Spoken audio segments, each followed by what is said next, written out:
Essa senhora chegou dando sinais marcantes, a tal Dona Maria. A tal da Dona Maria. Dona Maria é o nome que dei para minha crise de ansiedade, só minha, personalizada.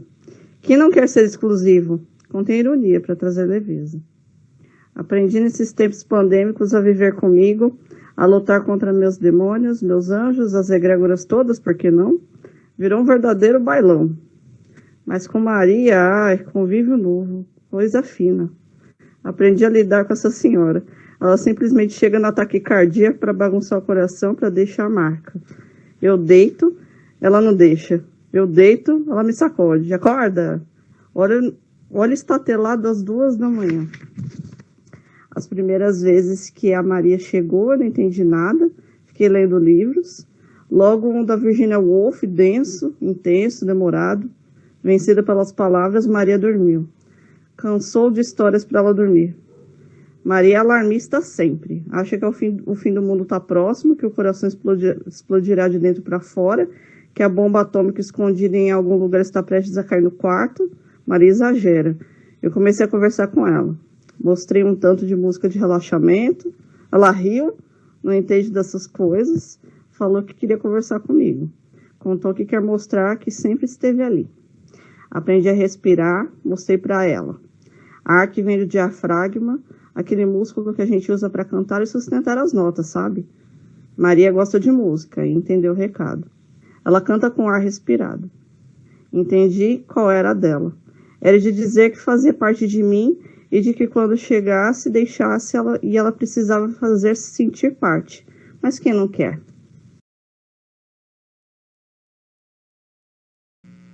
Eu não criei um diário de quarentena, apesar de ter começado com fotos esperançosas no início de tudo.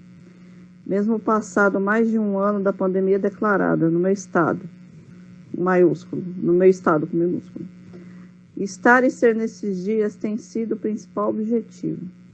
Já reformei a casa, destralhei lixo, organizei tudo, fiz exercício, botei os bofs para fora, me recompus, tive crises constantes, mas produzi novamente, entrei para um clube de leitura, filtrei amizades e não me rastejei por migalhas. O dinheiro está sempre na falta, esperança não. Mesmo quando está só o pó, está lá. Tem algum lugar que eu não sei exatamente. O país que habito com uma doença incurável, a ignorância. Um presidente desgovernado, Um presidente de desgoverno, desgovernado, desgovernando. Negação como lema. Ódio aqui nem é gratuito. Aliás, poderia virar moeda de tanta abundância. Mas como sair desse ciclo? Difícil encontrar ar puro. Respirar novamente sem a máscara, caminhar sem se importar se teve trombado com alguém por aí, ver o mundo sem telas, ver o mundo através dos olhos, ver o mundo analógico. Eu não criei um diário de quarentena.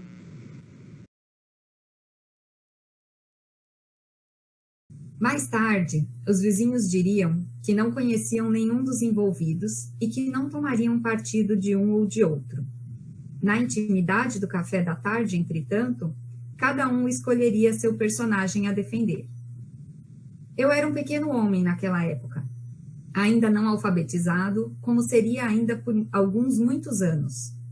Minha mãezinha cuidava de mim com muito cuidado, porque dizia que eu nasci frágil. Mais tarde me contariam que ela sentia culpa por ter apertado a barriga durante a gravidez. Nós morávamos em uma casa pequena, que ficava sobre um rio raso nos dias de sol. Tínhamos um tapete que cobria todo o barraco, e onde eu engatinhava o dia todo quando não estava na casa de alguém. Quando chovia, nós íamos nos abrigar na casa de minha avó, porque a nossa poderia ser carregada pelo rio. Sempre que voltávamos após a chuva, o tapete ia para o sol e eu precisava passar um tempo na casa do vizinho. Minha mãezinha gostava de visitar a minha avó também aos sábados. Ela me deixava lá e saía toda arrumada à noite. Quando eu acordava pela manhã, mamãe já estava tomando café e minha avó já estava nervosa. Numa dessas noites, ela deve ter conseguido um novo pai para mim. Lembro que em um dia, ele nos visitou na casa flutuante e rapidamente já estava morando conosco. E minha mãe não apertou mais a barriga, e nasceu uma irmã minha com o nome de Isabel. Não se parecia muito com mamãe. Irritantemente, se pareceu com ele, com um rosto comprido, boca larga e temperamento difícil. Por vezes, as conversas de tapete induziram que aquele homem tinha outro filho, a quem ele dizia dedicar a vida. Mesmo assim, eu nunca vi tal criança. Minha mãe também achava que não havia espaço no cômodo para acomodar mais ninguém. Esse novo pai era uma ameaça, dizia minha avó. Quando falava dele, fazia o sinal da cruz e mandava a mamãe ter cuidado. Lamentava que tivesse concebido Isabel morando em uma casa minúscula, totalmente desamparada e sem emprego, e tendo como pai uma figura praticamente desconhecida. E mamãe, apesar de compreender as preocupações de sua genitora, nutria inconsequente devoção ao vagabundo que pisava de sapato sobre nosso tapete. Mas mãezinha não confiava nele. Quando o deixava conosco, pedia que algum vizinho rondasse a casa para ver se estava tudo bem, ou às vezes voltava antes do planejado quando intuía algum perigo. Isabel começou a andar como um animal recém-nascido, como eu já havia feito antes. Agora, ela aproveitava o tapete mais do que eu, e eu usava chinelos como os de minha mãe. Descobri como era cuidar de alguém. Isabel era frágil e eu precisava mantê-la a salvo. Foi com minha irmã que aprendi a amar. A pequena dormia chupando o dedo e eu aguardava seu sono mais profundo para tirar-lhe o dedo da boca, antes que minha mãe a surpreendesse com um sacolejo. Nós nunca brigávamos nem brincávamos. Éramos apenas cúmplices na existência um do outro. Um dia minha avó, que já era magra e debilitada, ficou doente a sério, e mamãe foi cuidar dela, como eu cuidava de Isabel. Foram dias de muitas ausências. Nós ficamos em casa somente com ele, que por vezes desaparecia e pedia aos vizinhos que viessem nos ver de hora em hora. Quando mamãe voltava para casa, trazia alguma coisa da casa de minha avó, um álbum de fotos, uma caixa de sabonetes vencidos, um vestido de missa, um retrato pintado do tataravô, um vidro de perfume barato. Era nossa herança trazida aos poucos. Ela não chorava. Sabia que nossa avó estava morrendo e nos preparava para isso. Eu não sabia o que era a morte, mas parecia que minha avó preferia morrer.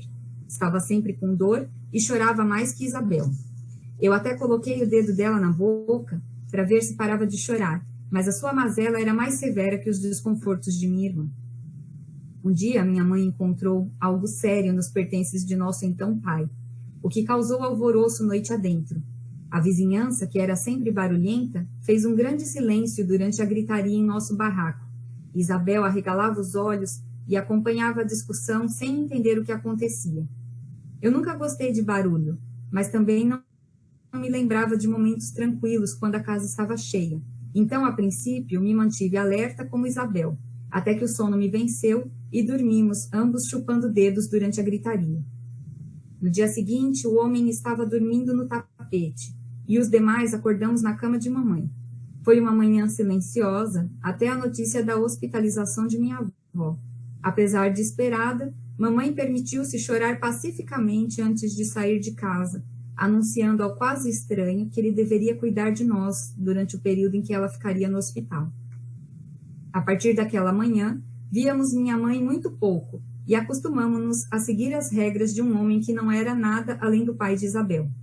Ele remexia nas coisas de mamãe e eu achava que procurava dinheiro. Isabel ia ficando mais esperta. Apesar disso, ainda não falava nada. Balbuciava e solfejava, e eu esperava que um dia ela diria meu nome.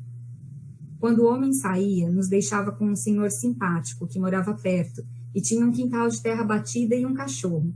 Era ótimo ir até lá e brincar a céu aberto, comer terra, tirar carrapatos do cão. Nós nos sentávamos na porta com este senhor e ele nos oferecia mexerica. Separava os gomos e tirava todos os fiapos numa expressão de cuidado que nunca tínhamos experimentado até então. Ele vivia só desde que a esposa faleceu. Às vezes eu queria que minha mãe se apaixonasse por ele e que fôssemos todos viver ali. Mas vez ou outra, minha mãe, voltando do hospital, nos via no quintal deste senhor e, meio atônita das noites mal dormidas, apenas anunciava que nos levaria para casa. Pegava Isabel no colo e me levava pela mão sem dizer nada. Eu não entendia por que nos levar. Ela chegava no barraco e caía cansada na cama. Dormia por horas e tínhamos que ficar em silêncio no tapete, com a casa fechada, sentindo o hálito preso de nosso sono da noite anterior e o vapor do esgoto que subia com o sol da manhã. Minha mãezinha ia ficando como a avó, a cada dia mais magra, sofrida e com os cabelos arrepiados, e dizia coisas que eu não entendia, que teria que entregar a casa da minha avó. Entregar para quem?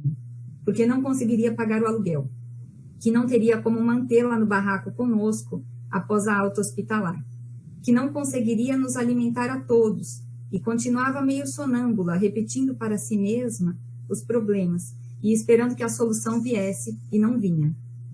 O último dia começou estranho. A manhã cinzenta e fria, a casa sem luz. Minha mãe acordou cedo e tomou banho de caneca. Disse ao homem que nos banhasse quando a luz voltasse. Ele pediu a ela que não fosse ao hospital. Ela quase disse algo, apenas negou com a cabeça, deu-me um acalanto no ombro e beijou Isabel nos cabelos antes de sair. Imediatamente ele voltou a procurar algo. Eu não entendia a motivação da busca. Não tínhamos tanto espaço que justificasse um objeto perdido por muito tempo. Uma busca completa por todos os cantos não demoraria mais de um dia. Havia algo que ele sabia e precisava provar. A teoria sobre roubo já não se sustentava. Eu via a preocupação de minha mãe com a falta de dinheiro e sabia que nada de valor poderia ser encontrado em nossa casa. Após remexer nas pilhas de roupas pela terceira vez, se lembrou de uma bolsa de paetês que estava guardada, enrolada em um saco plástico. Era apenas para ocasiões especiais e permanecia protegida como os vestidos de festa, sempre guardados pelo avesso e enrolados em sacos pretos. O homem encontrou a bolsa, abriu e eu vi em seus olhos que sua busca havia chegado ao fim. Ele jogou no chão a relíquia que eu também desconhecia e ligou afoito para a mamãe, que não atendeu o telefone. Depois ligou para o hospital, também sem sucesso. E imaginei que o assunto fosse sério. Ele gritava, praguejava, e eu tampava os ouvidos de Isabel. Ela não deveria questionar o significado de certas palavras. O homem já não podia se conter, e pisava pesado no assoalho que rangia sob o tapete. Orientou silêncio para mim e Isabel. Proibiu de abrir a porta, de chamar qualquer pessoa. Disse que eu tomasse leite frio se sentisse fome, e não acendesse o fogão em hipótese alguma. Tinha que ir buscar minha mãe, e eu deveria cuidar de minha irmã até o seu retorno. Sem argumento e sem idade para questionar, apenas assenti com a cabeça. Ele saiu e trancou o cadeado da porta.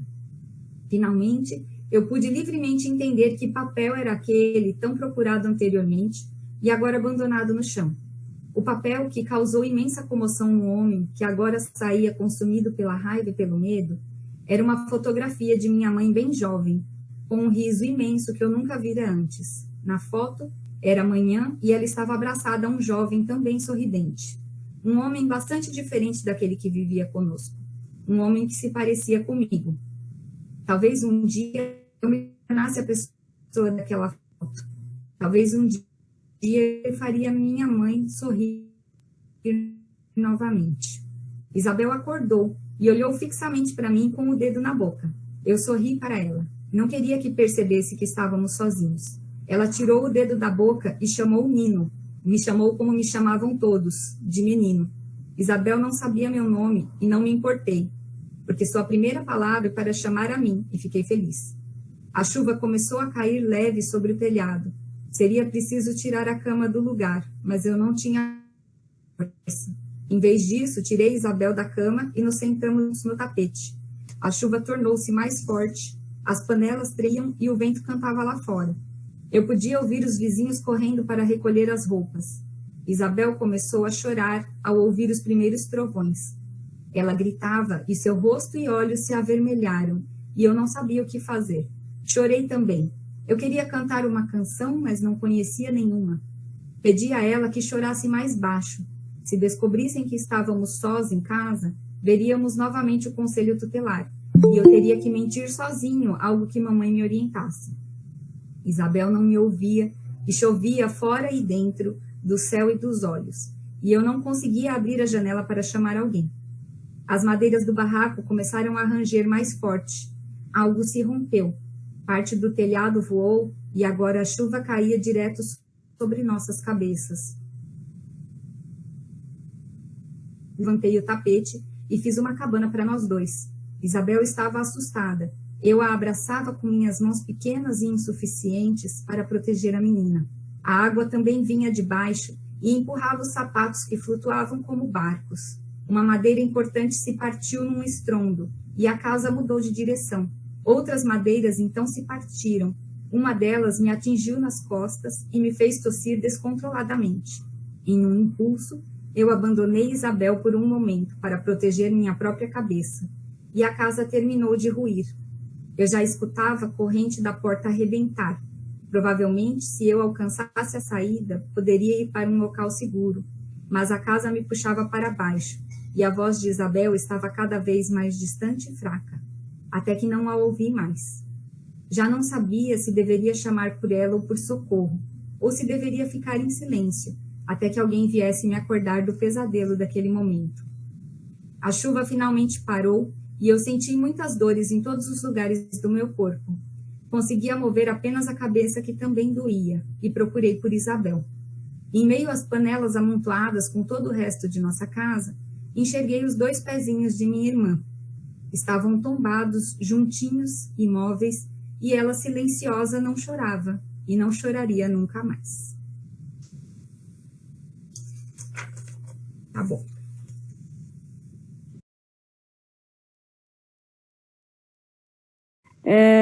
No velório de Mauro, Regina vestia preto e chorava copiosamente. Algumas pessoas entravam na casa para prestar suas condolências e outras para descobrir. Afinal, de que morreu o homem? Ele parecia tão forte e saudável. Foi de asma. Ele tinha asma, respondeu Regina, que estava atenta a todas as conversas no ambiente. Nossa, eu nunca ia imaginar isso. Ele parecia muito... Sim. Mas ele não queria deixar ninguém saber disso mesmo. Ele achava que era doença de fracos e se recusava a ir ao médico. Eu tentei avisar ele, eu insisti, mas ele não quis. Agora, eu perdi ele. E Regina se pôs a chorar, escondendo o rosto atrás da toalhinha que lhe ofereceram para limpar as lágrimas, enquanto as mulheres, com expressões de compreensão e piedade, tentavam lhe acalmar. Depois do enterro, todos voltaram às suas casas. Regina trocou de roupa e foi preparar o café. Alguns minutos depois, Tânia bateu à porta. As duas conversavam, riam e se beijavam. E quando o silêncio encerrou os assuntos amenos, Regina perguntou: afinal, o que era aquilo no pano? Uma coisa que minha mãe me disse que era bom para marido que bate mulher, respondeu Tânia. E as duas se olharam e sorriram com a compreensão da cumplicidade feminina. É isso, gente.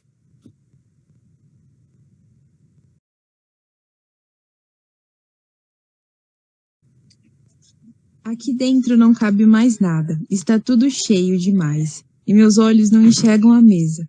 Acho que já não vejo nenhum móvel nitidamente. Está nublado e frio. Minha chaleira apita que nem o juiz de futebol quando um jogador leva falta e me assusto como se fosse a primeira vez. Um turbilhão de pensamentos se acumula com a bagunça e mergulho para me afogar, mas sou cuspida para fora, como se não houvesse lugar.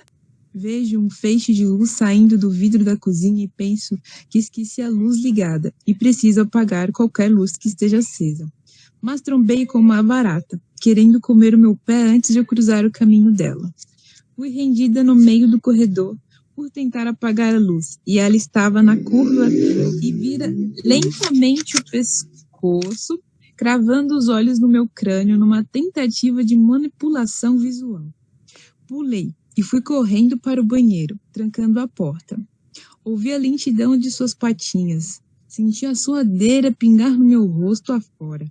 E ela começou a subir no meu pé, avisando, agora é ela que mandava. E eu seria sua submissa. Com asas enormes, me senti rendida em meio e levei anos para consolidar. Um chinelo na quina do banheiro eu avistei. Precisava alcançá-lo, antes que ela percebesse. Por isso, me submeti a ser sua escrava, obedecendo seus dizeres. escovar as asas com escova de dente, pegar as guloseimas da geladeira deixando à disposição, levar para bem longe as bolas de naftalina espalhadas pela casa. Enquanto ela ditava a lista, minha mão ia se estendendo para pegar a escova na intenção de escovar as suas asas, mas mesmo era na direção do chinelo. Quando estava no último mandamento do rito de procriação, dei-lhe uma chinelada pelas costas, arremessando contra a parede e soltando uma pequena gosma verde. Em uma indignação por minha traição, ela disse que poderíamos ter sido boas amigas, e uma lágrima escorreu por meus olhos e acho que foi um cisco.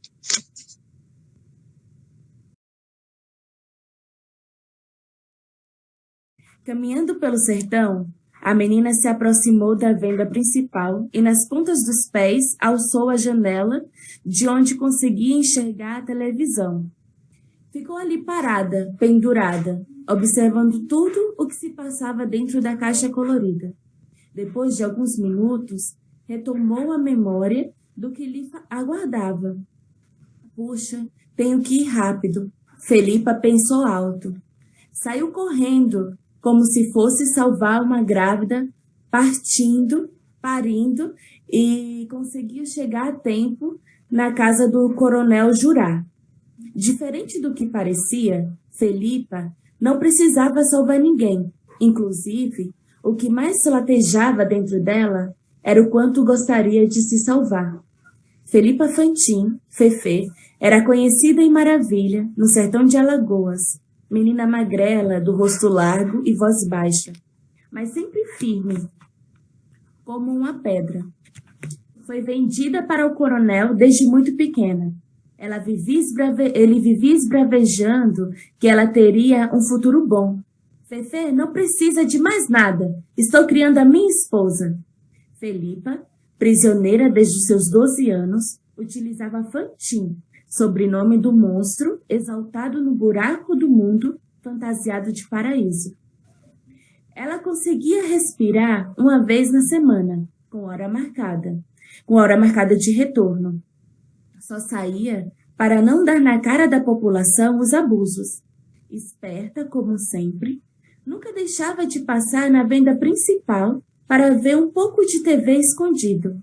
Foi assim que descobrira vários cadinhos que ainda não tinham chegado na vizinhança. E foi justamente ali que ela escutou pela primeira vez sobre São Paulo, palavra que grudou nos seus ouvidos. Desse modo, ela entendeu que aquilo não era vida e comentou com a sua única companheira, Tininha, uma mulher fantástica que entendia tudo o que se passava, porém Tininha sempre salientava: menina, fica calma. Maravilha estará aos seus pés aos 18.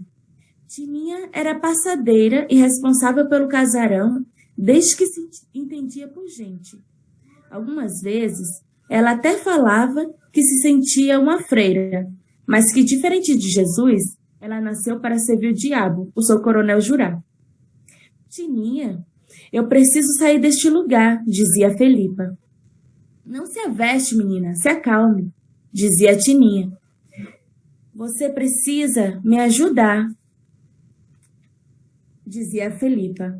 Os dias já não são de calor, agora estamos em dias chuvosos. Fefê não conseguia sair de dia. Eram dias de alegria. Apesar das saudades de ver o mundo pela TV, em junho a prioridade eram as festas e a musicalidade junina. Época colorida. Ela se perdia em volta dos chuveirinhos prateados e fogueiras. Nesse São João, ela faria 18 e se sentia perdida. O som das bombinhas a fazia pular. Trêmula, não sabia como seria. O seu coronel estava aguardando essa data como um busca-pé correndo em fogo atrás do objetivo. Ela sabia que tinha que fugir antes do dia 24. Coronel falava dentro do casarão: Fefê, dia 24, Santa Isabel terá inveja da minha fogueira. Maravilha saberá que agora és minha patroa. Eu me tremo toda só de escutar essa voz, pensava Fefê. Tininha, na véspera de São João, ninguém estará observando. Como todos os anos, os caminhões de palha de Babaçu estarão depois do casarão, lá no fundo da palhoça. Me ajude.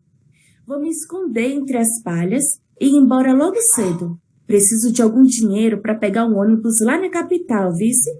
E Felipa implorava. Como sempre.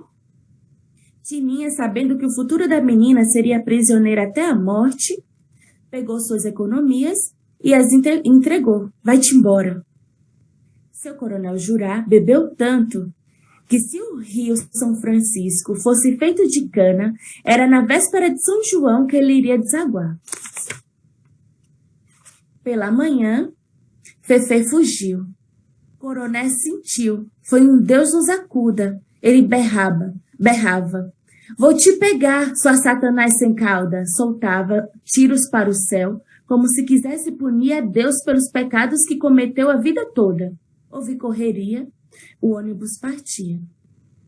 Felipa se sentia leve. Com pouco dinheiro, tinha que economizar na alimentação. Seriam 3 dias pelo mundo afora, em direção ao que ela via na televisão. Esperta, porém ainda amedrontada, conseguia dar cochilos tranquilos. Às vezes, nas curvas bruscas, acordava desorientada, sentindo seu coração saltando, tanto que o nó da garganta parecia que era ele, escapulindo, depois de pegar impulso. Senhores, chegamos. Bem-vindos a São Paulo, disse o motorista. Desceu do ônibus, eram 8:30 da manhã. Olhou para os lados e nunca tinha visto tanta gente. Parecia um enxame. Nas paredes, pastilhas. Olhou para o teto e viu tudo colorido. Com tantas lojas em volta, ela estava dentro de uma cena de jornal. Se aproximou de uma moça e perguntou onde estava. E a moça, educada, mas muito ligeira e sem paciência, respondeu: estamos na rodoviária de São Paulo, bairro Luz. Ela então saiu e seguiu caminhando, sem saber para onde ia. Um sentimento de liberdade a invadiu. Entre os arranha-céus cinzas, que pareciam gigantes de concreto, enxergou várias árvores quase sendo engolidas, um pouco distantes. Neste momento, sentiu que era a linha de chegada. Caminhou como se tivesse compromisso marcado. Passos firmes, ainda com os olhos marejados, estava tonta com tanta informação visual e sonora. As árvores a fazia lembrar das suas raízes, e mesmo fugindo, ela sentiu que aquele lugar poderia ser berço. Entrou no conhecido Parque da Luz e se sentiu acolhida dentro do coreto. Percebeu que mesmo entre as árvores, a movimentação não a deixava esquecer que agora estava em São Paulo. Alguns homens se aproximaram e o olhar deles ela conhecia bem. Eram lobos. Oi, posso te ajudar? Disse o homem desconhecido. Ajuda é para quem pede. Me deixe no meu lugar, respondeu Fefê. Mal educada, exclamou o homem. Ela continuou no cantinho, quando uma mulher linda, sorridente e falante a conquistou, sorrindo com o olhar. Ela não pôde evitar seu olhar curioso a respeito daqueles dentes brancos que pareciam brilhar entre os lábios de urucum. Eita ferro! Como essa mulher parece que saiu da TV, pensou Fefê, que não se conteve e sorriu de volta, um sorriso quase imperceptível. Olá, tudo bem? Me chamo Bia. Qual é o seu nome? Olha, todos me conhecem aqui. Me falaram que está aqui há muito tempo e fiquei curiosa para saber como era essa menina que todos estão chamando de Felina Arisca, disse Bia. Oxe, mas falaram que eu estava aqui? Quem? Respondeu Fefê. Tudo que acontece por aqui eu fico sabendo, querida. Quer comer algo? Fefê aceitou. Ela não queria perder de vista aquela pessoa que, mais do que todas as coisas que tinha visto, que tinha visto até agora era a era a personificação dos seus sonhos. Bia a levou para o que ela chamava de loja. Mostrou todo o espaço para Fefê, que estranhou uma loja ser tão escura e colorida ao mesmo tempo. Muitas meninas lindas e alegres. Mesa farta e tudo cheirava tutti-frutti, igualzinho ao chiclete. Ela se sentiu dentro de uma história. Sentaram e a Bia falou que era a dona da loja. Lhe serviu um suco e pão. Estava tudo bem fresquinho. Mas ela estava tão ansiosa que quase não conseguia comer. A Bia era perspicaz e a Fefê a enxergava como ninguém. Evidentemente, falando sem parar, Bia tinha muitas perguntas e, conscientemente, Fefê respondeu todas e pediu ajuda. Bia percebeu a força que vinha dessa menina desmilinguida e ofereceu trabalho para limpar a loja, ainda sem explicar muito bem o que ela vendia. Fefê aceitou de prontidão. Felipa ganhou roupa e comida. Estava pronta para o trabalho. Bia tinha explicado que era apenas limpar o balcão de bebidas e banheiro. Ela ficou na cozinha, ao contrário das meninas que trabalhavam atendendo. O pessoal da cozinha e limpeza são sérios e não falam além do necessário. Foi uma noite tranquila. As meninas dançavam para os clientes e ganhavam presentes. Espia, até parece que quem estava indo comprar algo eram as atendentes. Felipe achou interessante. Porém, não entendeu muito bem e não gostou muito de ficar limpando enquanto todos se divertiam, apesar de estar muito agradecida. Depois de alguns dias, ela tinha entendido que os clientes buscavam alegria. Uma moça falou que eles compravam a felicidade e Fefê se empenhou para aprender. Toda tarde sentava e decorava o ensaio. Bia só acompanhava e falava o necessário sobre o trabalho. Tem homem de todo tipo, vice? Desses eu gosto. Um tanto de homem gentil e cheiroso, eles dão um bocado de beijo na minha mão. Também, quem manda aqui são as mulheres, e elas andam conforme a ordem da Bia. Olha, eu comecei a perceber de onde eles são, e tem de todo tipo. Uns de serviços que nunca vi na vida. Policial, padeiro, massagista e hoteleiro. Esse último, gostei de aprender. Nem sabia que isso era profissão. Um dia vou contar tudo para a Tininha, escreveu Fefê no seu diário. Depois de semanas na limpeza e querendo ser feliz que nem as dançarinas, Fefê tomou coragem e perguntou para Bia se ela podia dançar. E Bia deixou. Ela não era de negar os desejos de ninguém. Bia deixou avisado para todos que a menina virgem iria dançar e era apenas dança. Todos consentiram. Ninguém era doido de negar. Fefê se arrumou, tomou prumo e fez seu serviço. Nunca foi tão feliz. Bia a escondia, mas quiçá fosse tão inteligente quanto Fefê, que depois de um tempo espiando pelas brechas, entendeu que além da dança tinha muito sexo. Ela não sabia muito como acontecia, mas sobre sexo sabia. Tininha a ensinou. Falou tudo logo que virou mocinha. Morria de medo que alguém do casarão a chamasse para brincar e tomasse à força sua pureza. Na mesma semana, ela viu na plateia um rosto conhecido, um moço que tinha paquerado quando ainda estava na limpeza. Ela fez questão de dançar para ele, se aproximou com uma roupa cintilante e fez sua melhor performance. Foi a primeira vez que ela encostou em alguém. A partir deste momento, nada fora ensaiado.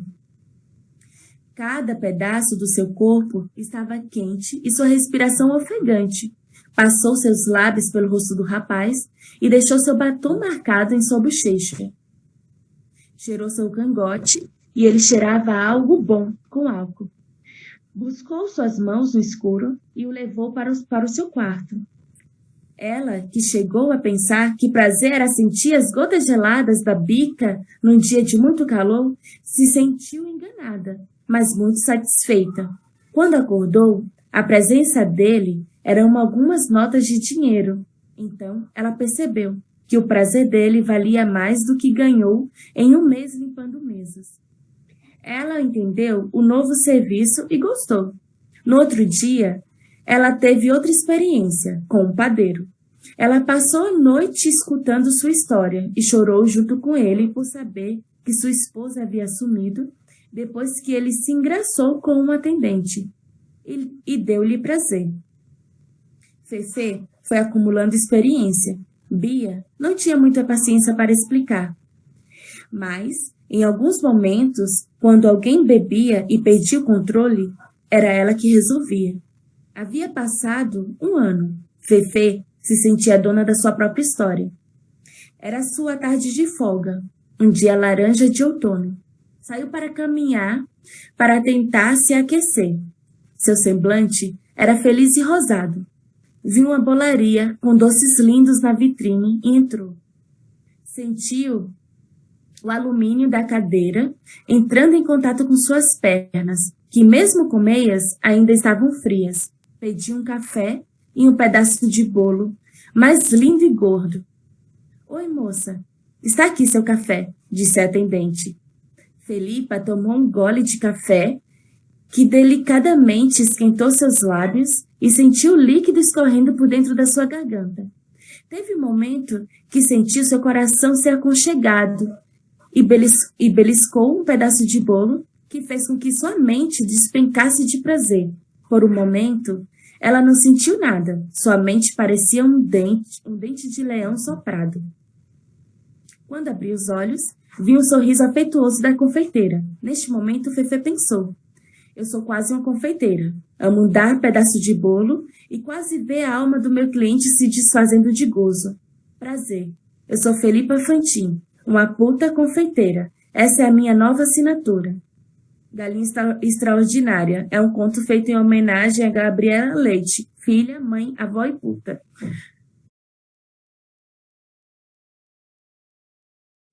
A multidão, enquanto eu descia a rua apinhada de gente, subia em sentido contrário, me encurralando, esbarrando grosseiramente nas minhas roupas, na minha pesada mochila, pisando nos meus pés.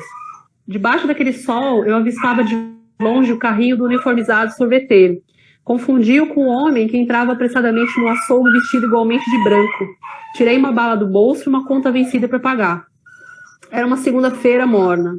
Enquanto eu descia, as pessoas se riam subindo a calçada e notei que algo que vinha em mim provocava-lhes o riso. Olhei para baixo e fechei o zíper apressadamente. Lembrei-me de ter dito a Maria para guardar um pedaço de bolo. Arrependi-me por um breve instante de não ter escolhido a rua paralela à esquerda da ladeira transbordante de pessoas. Para que tanta perna, meu Deus? Mas ele nunca escuta ninguém. O hospital próximo fazia-as amontoarem-se junto à parada de ônibus, local de embarque para destinos de norte a sul da cidade. O homem por quem passara poucos minutos se esforçava agora por manter-se equilibrado junto a uma parede. Cheirava álcool, suor e cigarro, que tentava manter entre os dedos da mão direita. Seu corpo pretendia sentar, mas ele forçava-se em pé. Afligiu-me ver aquele homem debaixo do sol ardente. Era como ver cozinhar aquela criatura.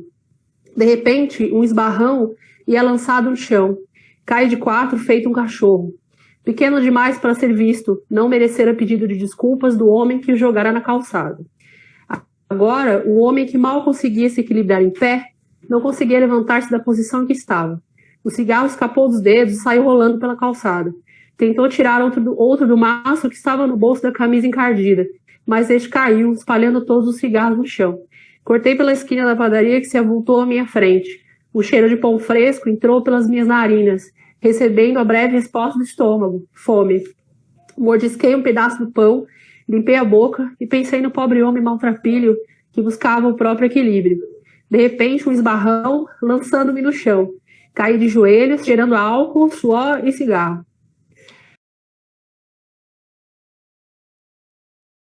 Acordou, tomou banho. Vestiu a roupa separada no dia anterior. Bicou um café preto e foi para a rua. Pegou o transporte cheio. Chegou ao local de trabalho e trabalhou.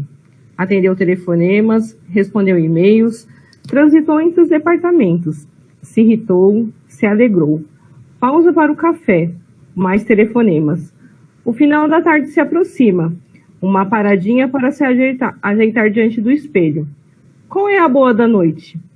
Era segunda-feira, mas mora na cidade de São Paulo, a cidade que nunca dorme. Como a cidade prefere estar com a mente sempre ocupada. Com regularidade, se lembra de uma frase que sua mãe costuma dizer: cabeça parada é a oficina do demônio. Deu uma checada no celular, alguns convites. Decidiu aceitar um. No deslocamento do trabalho para o compromisso noturno, uma perturbação qualquer. No caminho, dá sinais de não saber mais se quer ser São Paulo ou uma cidade do interior. Decide pela capital. Encontro no bar com amigos de escola. Amizades que, graças às novas tecnologias, sobreviveram pelas trocas cibernéticas. E que, de vez em quando, se reúnem à noite para discutir cinema. Mas em muitas delas, a lua faz seu ciclo no céu e pouco comentam sobre a sétima arte. No dia seguinte, tudo muito parecido, mas para a noite, decide algo mais tranquilo. Jantar com os pais, irmãs e sobrinhos. Curtir aquela garotada que está crescendo. Ouvir as velhas histórias do pai, as velhas histórias da mãe. As descobertas tecnológicas de ambos no manuseio do celular. Mais tarde, em sua casa, já terminando de se arrumar para dormir, se pergunta se sente solidão. Matuta um pouco e se lembra que solidão sentia quando dividia a vida com alguém que estava fisicamente por perto, mas com quem mal trocava meia dúzia de palavras. No momento, sente a completude de poder se dedicar integralmente à própria vida. Mais dias no trabalho, alguns desafios, novos colegas, participação em treinamentos, aprender, repassar, labutar. No meio do caminho, uma promoção inesperada. Viva! Comemoração em alto estilo em uma badalada casa noturna paulistana. Aproveitando ser sexta, dança até o sol raiar. Mais um sábado, mais um final de semana. Logo mais, uma nova segunda. E quais as expectativas para o futuro? O futuro, sua idade. Pensamentos que com regularidade invadem sua cabeça. Ter um padrão de vida, uma vida padrão. Se essa existia, qual seria? Ter uma formação no ensino superior e, de preferência, uma especialização. Se casar. Aliás, não só se casar e o casamento durar para sempre. Ter filhos, e não só um, porque filho único cresce estragado. Chegar na terceira idade com boa memória, fazendo bastante sexo e ter um tanto de dinheiro que dê para aproveitar a vida, viajando e fazendo yoga. Queria uma vida assim? Precisava determinar minuciosamente como seria a sua jornada? Acordou, tomou banho, vestiu a roupa separada no dia anterior, bicou um café preto e foi para a rua. Pegou o transporte cheio e nele encontrou o colega de trabalho que cumprimentou. E aí, Duda, tudo bem? Respondeu ao cumprimento no mesmo momento que vagou um banco e assim puderam ir conversando até o serviço. Chegou ao local de trabalho e trabalhou. Atendeu telefonemas, respondeu e-mails, transitou entre os departamentos, se irritou, se alegrou. Pausa para o café, mais telefonemas e assim seguiu, decidindo sua vida dia após dia, sem tentar ser uma foto perfeita em uma moldura que não foi construída por ele, ou quem sabe, por ela. É isso, gente.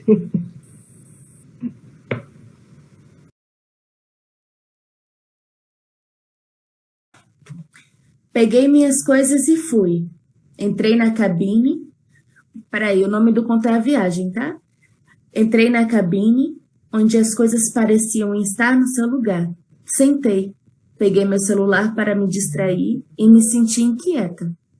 Parti para outra cabine. Sim, você não está errado. Dentro da cabine, tinha outra cabine que, com uma tecnologia nova, você conseguia até sentir algumas gotículas respingando no rosto. Respirei fundo. Senti algo caindo, batendo nos meus pés. Olhei e era escorregadio. Uai! Pensei até que seria algum bicho. Nossa, aqui dentro? Olhei para o chão e era uma pedra. Cheguei a estranhar. Cheirei. Eu ainda tenho essa mania de tudo que toco cheiro. Peguei da minha mãe. Ainda bem que o cheiro era bom. Fechei meus olhos. Quando abri, vi nuvens e um bocado de rostos novos ao redor. Logo tratei de inventar histórias para cada um. De repente, começou a sair uma quantidade enorme de vapor. Parecia aquelas manhãs de dias quentes no litoral, que não dava para enxergar um palmo adiante. Meu reflexo ficou embaçado no vidro. Logo passei meus dedos, analisando o gasoso passando para o líquido, deslizando. Toque, toque, toque. Que barulho é esse? Oi, respondi. Sai logo, que estou atrasada, alguém gritou. Peguei a toalha e saí. Tudo novo de outra vez. Bom dia.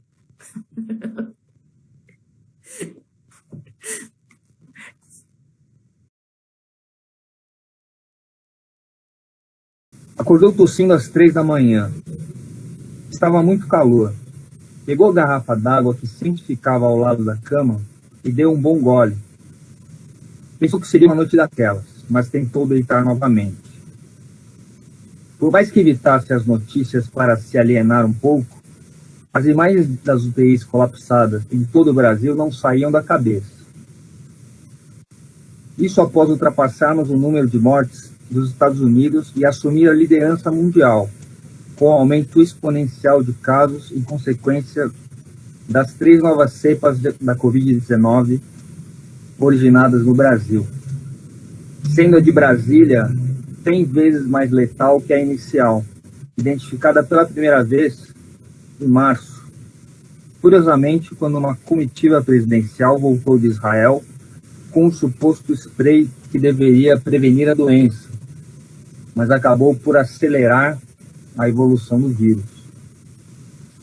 Pensava como era possível que, mesmo após 600 mil mortes, nada se fazia, as pessoas morrendo cada vez mais e mais, o noticiário fazendo uma aparente oposição, mas ainda mantendo um descolamento quando se tratava da economia. Parecia um governo paralelo, o presidente cometendo os maiores absurdos, mas a mão invisível do mercado ainda assegurava a confiança do ministro da Economia, mesmo com o dólar beirando os R$9.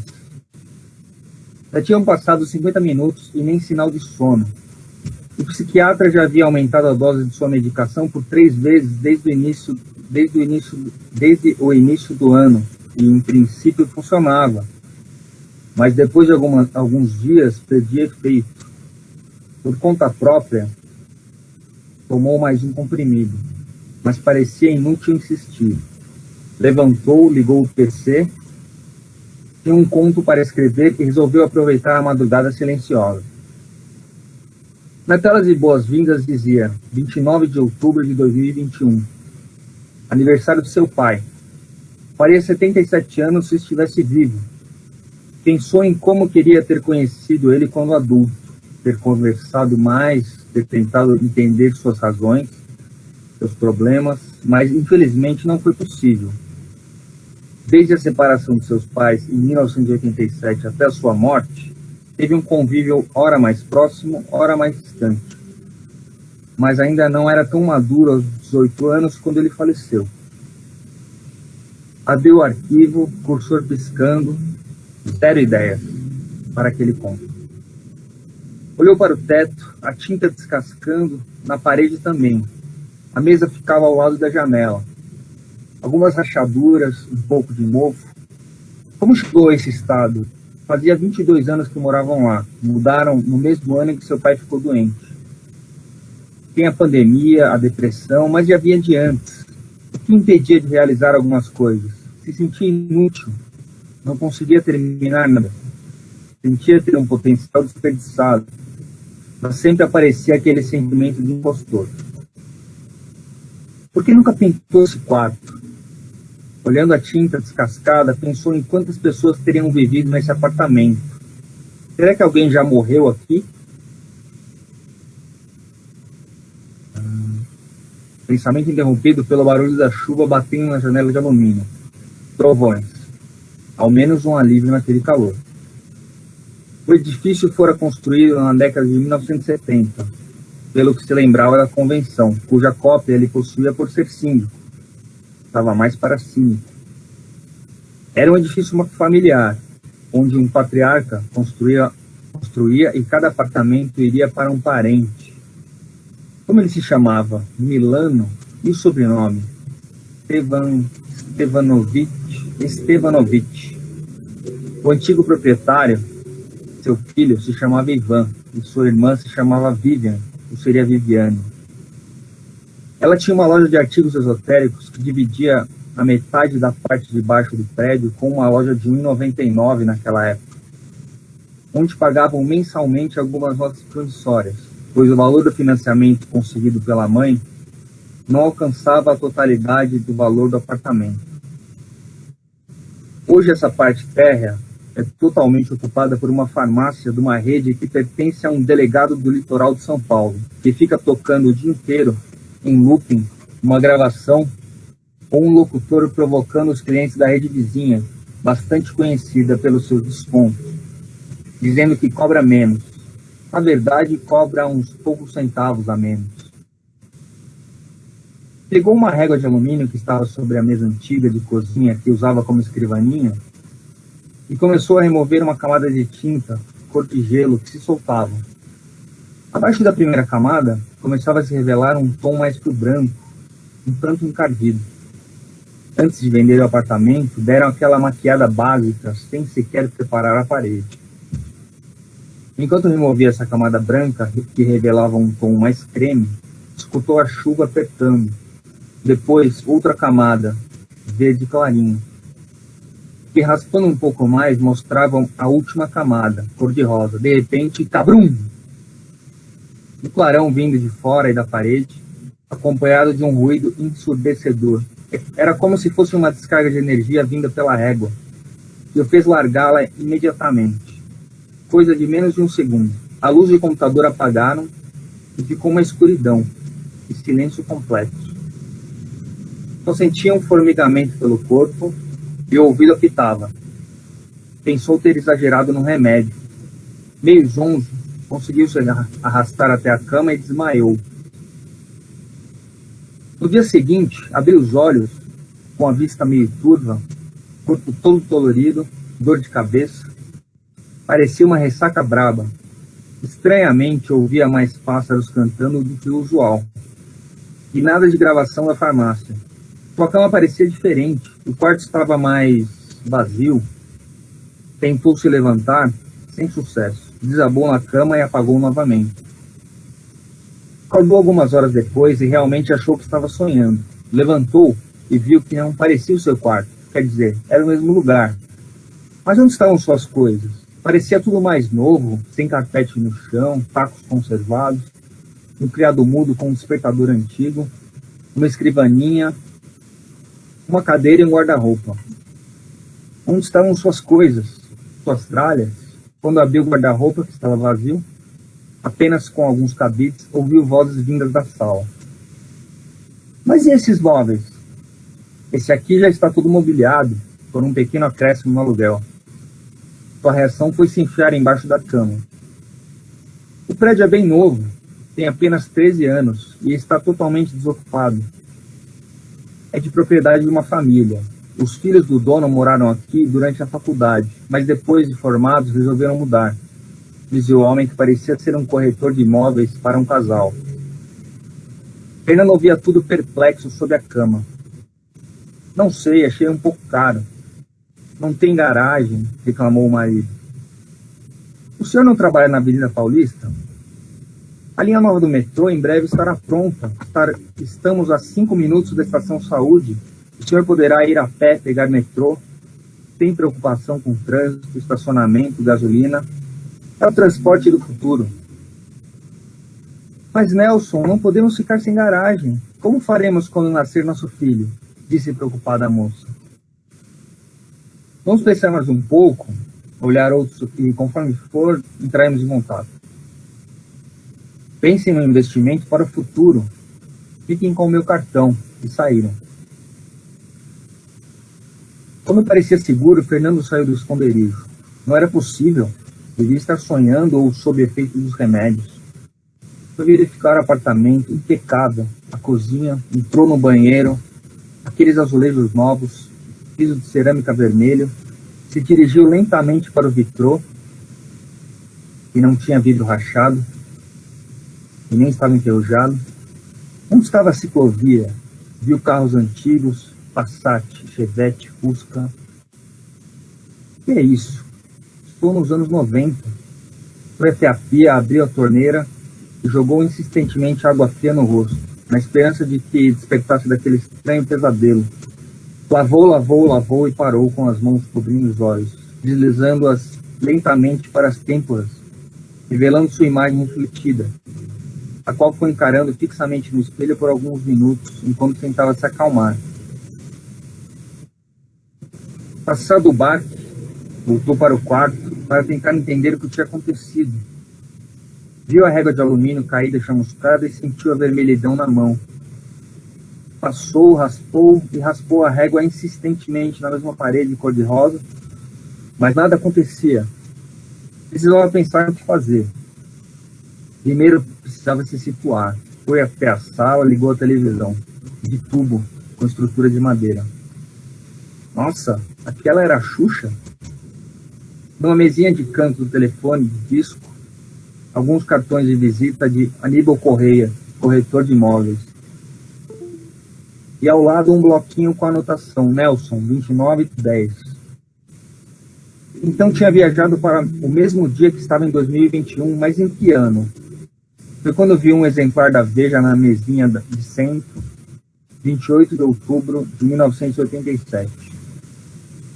Estou preso em 1987. Ficou pensando em quem conhecia, a quem poderia pedir ajuda, e nas possíveis implicações de se encontrar consigo mesmo aos 6 anos de idade, ou qualquer parente. Mas quem acreditaria? Sem falar nos paradoxos envolvidos numa viagem para o passado, que se lembrava mais de ter visto em filmes e séries, com viagem no tempo, do que em seus parcos conhecimentos de quando cursara física 20 anos atrás, ou quase 25 à frente. Estou preso em 1987, repetiu para si, tentando aceitar a ideia, enquanto folheava desesperadamente, ou despretensiosamente, a edição 999 da revista Veja, quando se deparou com um rosto conhecido na página 40. Sempre muito cético em relação a tudo, dessa vez pensou: isso não é por acaso. Refletiu por 1 hora ou mais, anotando e fazendo cálculos.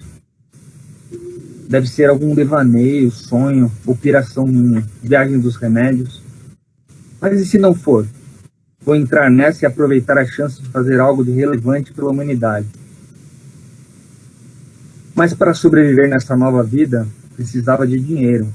E já tinha embolado um plano. Pegou o cartão do corretor e ligou. Corretora Mercúrio, Kátia, bom dia. Em que posso ajudar? Gostaria de falar com Aníbal. Que gostaria? É da parte de Milano Stevanovic. Ah, sim, um momento. Pronto, Aníbal falando. Oi, Aníbal. Aqui quem fala é Fernando. Ligo em nome do senhor Milano, tudo bem? Sim, tudo bem, Fernando, mas normalmente eu tratava com a Márcia, o que... Então, Aníbal, eu vou direto ao ponto. Queríamos saber se obteve resultado com esse último potencial inquilino, o Nelson, disse interrompendo bruscamente. Sim, mas como sabem? Ele tratou diretamente comigo. Olha, o senhor Milano estava achando que havia algum problema e pediu para esse conhecido visitar para avaliar sua performance. Mas que absurdo! Trabalho com o senhor Milano faz tempo. Ele está desconfiando de mim? Calma, tá tudo bem. Sua corretagem está correta. Estamos só pensando em reavaliar, talvez fazer uma reforma e repensar a estratégia. Talvez não seja um bom momento. Mas assim que decidirmos anunciar novamente, vamos te chamar. Mas e quanto à minha comissão referente ao imóvel da Rua Urânia? Não se preocupe, vai receber, mas só poderemos no final do mês que vem. Te enviaremos o cheque. Qual o valor mesmo? 22 mil cruzados, pelos meus cálculos. Isso mesmo. Gostaria de pedir outra coisa. Poderia deixar as chaves lá no apartamento? Pode enfiar por baixo da porta. Queremos deixar com o arquiteto quanto antes. Tudo bem, passo depois do almoço. Por volta das 13 horas, Aníbal enfiou a chave debaixo da porta e foi embora. Fernando ligou de novo na corretora, fingindo ser Aníbal. Pediu para Kátia o telefone do escritório do Sr. Milano, arrumando uma desculpa qualquer. Sendo assim, conseguiu tratar com sua secretária, Márcia, ainda como Aníbal, e pedir para enviarem pagamento, preferencialmente em dinheiro, pois teriam uma emergência. Sendo assim, antes das 15 horas, já estava com o dinheiro e a chave do apartamento. Finalmente saiu à rua e ainda achava surreal a situação. Foi em busca de uma loja de roupas, pois estava de chinelos, bermuda e camiseta. Precisava se vestir melhor para a próxima etapa do seu plano. As lojas que ele conhecia ainda não existiam, mas se lembrou de uma malharia mais antiga que talvez já existisse, localizada em frente à igreja de São Judas. Dava para ir a pé. Chegando lá, a malharia já existia e pôde trocar de roupa. Comprou um terno, camisa, gravata e uma pata de couro. Ficou elegante. Pegou o metrô e se dirigiu a Jabaquara. Pensou em encontrar seu pai, que deveria estar se sentindo muito solitário e triste no seu aniversário, quase 3 meses depois de ter se separado de sua família. Seguiu a pé até o bar do Toninho, que seu pai costumava frequentar perto de casa. Ao chegar, passou o olho, mas não viu o pai, apenas Toninho e alguns poucos clientes jogando bilhar. Passou direto, resolveu descer a rua e passar na antiga casa. Foi tomado por uma emoção imensa ao ver a casa com a fachada antiga. Notou as janelas dos quartos abertos, por certo o pai estava lá. Mas seguiu andando pelo bairro e parou numa padaria para comer alguma coisa. Retornou ao bar depois das 18 e sentiu uma sensação de nostalgia ao ver de longe a cabeça branca no balcão. Seu pai tinha cabelos grisalhos desde muito jovem. Sentou no balcão, a uma certa distância. O que vai querer? Uma cerveja. Toninho abriu a garrafa e serviu um copo para ele. O pai segurava o cigarro entre os dedos e o copo com a mesma mão. Já parecia ter bebido um pouco, mas não parecia muito alterado, somente sério, pensativo. Fernando ergueu o copo e brindou. Saúde! O pai olhou e retribuiu o brinde, esboçando um sorriso. Dia difícil? Muito. E ainda é meu aniversário. Olha só, meus parabéns. Quantos anos? Disse, saltando um banco e se aproximando. 43. Sentiu uma sensação estranha ao se dar conta de que naquele momento era apenas 3 anos mais jovem que o pai. Vai comemorar? Minha mulher me deixou, levando meus 3 filhos. Puxa, sinto muito. Mas o que aconteceu? Longa história. Escuta, eu não te conheço de algum lugar? Não que eu me lembre. Você mora por aqui? Prazer, Eduardo. Não. Estou de passagem. Me chamo Fernando. É o mesmo nome do meu caçula. E conversaram bastante. Riram até umas 22 horas, quando Fernando, num tom mais sério, puxou Eduardo de canto e disse: estou precisando comprar um equipamento, fazendo um sinal de pistola com a mão. Não entendi. Equipamento? Eu sou corretor de seguros, mas atualmente estou desempregado, se conversou. Você sabe bem do que eu estou falando, um berro, e pago bem. Fernando tinha uma memória de que seu pai guardava um revólver em casa, embora só tenha visto uma ou 2 vezes. Para que você quer? Tem alguém te ameaçando? Tem culpa no cartório? Tem um camaradinho aí que está apurrinhando muita gente. Acho bom estar prevenido, entende? Sei. Não tem algum contato que consiga me ajudar? Disse, mostrando um maço de dinheiro, sabendo que seu pai estaria precisando de dinheiro naquela época. Meu amigo, vou te ajudar. Acertaram a conta e foram embora. Eduardo sentia que tinha algo no olhar daquele homem que lhe transmitia confiança. Foram para a casa dele. Fernando segurou ao máximo a emoção a entrar naquela casa depois de tantos anos. Esperou na sala enquanto Eduardo buscava a arma. Olha, cuidado. Eu nunca precisei usar, graças a Deus. Espero que saiba o que está fazendo. Isso poderá salvar vidas.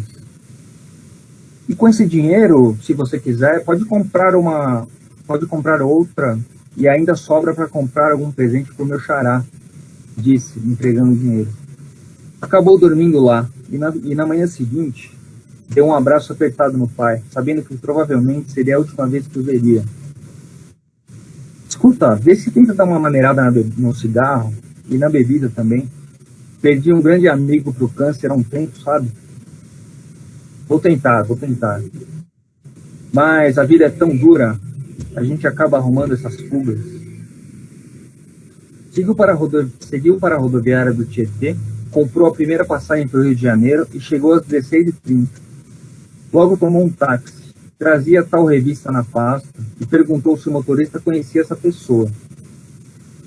Aquele do atentado? Sim, está super falado, está famoso, parece maluco. Eu tenho que fazer uma entrevista com ele, mas não encontro onde anotei o endereço. E lá na minha central em São Paulo, o responsável pelas informações teve que ir embora às pressas porque a mulher vai dar à luz. Claro, te levo lá na residência, fica ali na Tijuca. Chegou lá e anunciou que era da revista Veja. Precisava fazer umas perguntas. O porteiro disse que deveria chegar por volta das 19 horas. Deu uma caminhada para passar o tempo. Bairro bonito, de famílias tradicionais. Parou para tomar um mate que estava sem fome.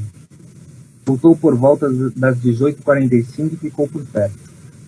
Quando viu o carro se aproximando, já identificou e foi se direcionando à entrada do condomínio. Sinalizou para o porteiro, que avisou que tinha um jornalista querendo fazer uma entrevista. Autorizaram a entrada. Foi caminhando até a casa, que ficava a uns 50 metros adiante. Logo que abriram a porta do carro, Fernando acenou sorridente com a mão esquerda, enquanto pegava a arma no bolso direito do paletó e perguntou: Jair?